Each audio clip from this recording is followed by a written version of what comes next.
suis chargée de projet à l'association Alage.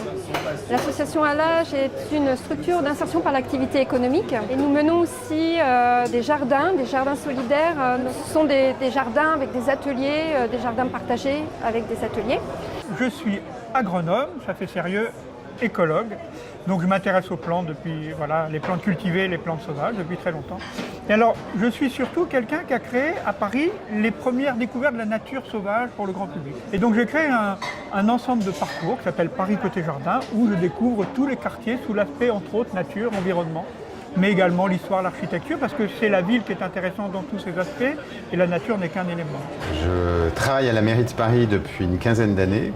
Je suis responsable de projet. Et dans mes projets, les principaux concernent la végétalisation du bâti et la petite ceinture ferroviaire, depuis 2 ans.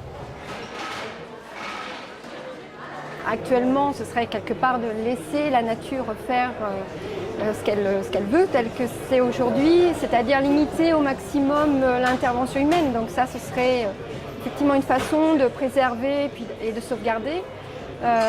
L'entretien, le nettoyage des déchets, parce que c'est le gros souci sur la petite ceinture. Pour la développer, c'est sûr que cette observation que l'on fait régulière de ce qui intervient, de ce qui pousse, de ce qui vit, cette faune et cette flore, et de pouvoir favoriser justement soit en plantant peut-être ou en semant ou en développement de la diversité. En fait, ce qui est intéressant, c'est sans doute un des lieux à Paris où c'est l'endroit où la biodiversité est le plus riche. Parce qu'en fait, les plantes sont venues de partout. Avec les trains, elles sont venues de pays très lointains, des graines qui sont arrivées par hasard.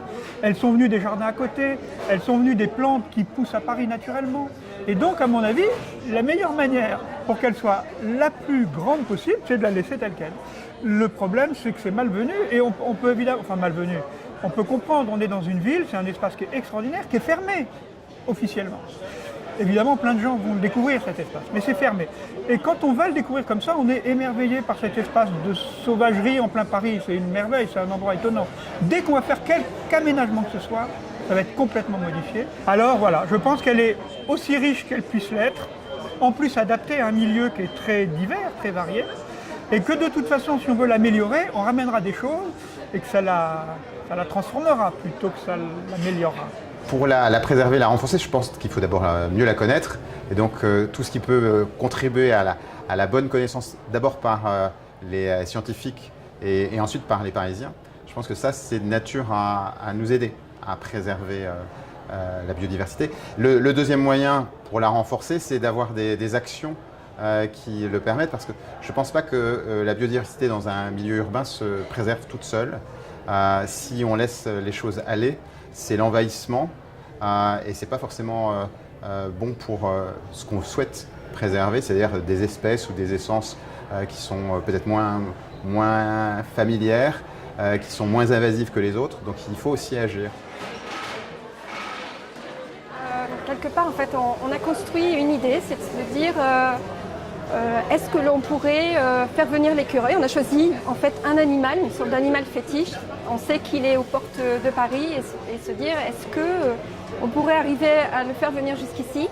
Et du coup, l'idée c'est de créer des plantations. On a analysé un petit peu là sur le 18e les talus notamment, voir un petit peu ce qui poussait déjà, la nature des sols, et de pouvoir planter des arbustes, arbres qui seraient favorables à nourrir en fait toute une faune, dont l'écureuil roux.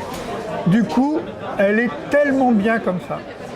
Elle est tellement inattendue, tellement extraordinaire, tellement pleine de nature, dans des endroits incroyables quelque part, qu'il faut la laisser comme ça.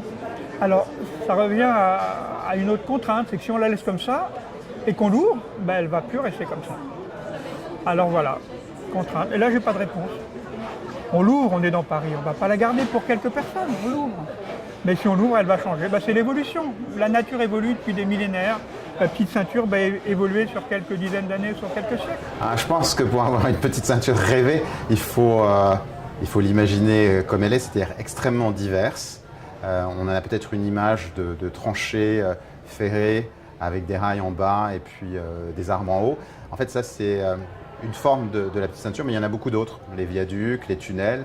Et donc, ma petite ceinture rêvée, c'est celle qui utilise le mieux le potentiel de chacune de ces facettes de la petite ceinture et à chaque fois essaye de faire le pari qu'on peut concilier et renforcer la biodiversité avec des usages humains dessus.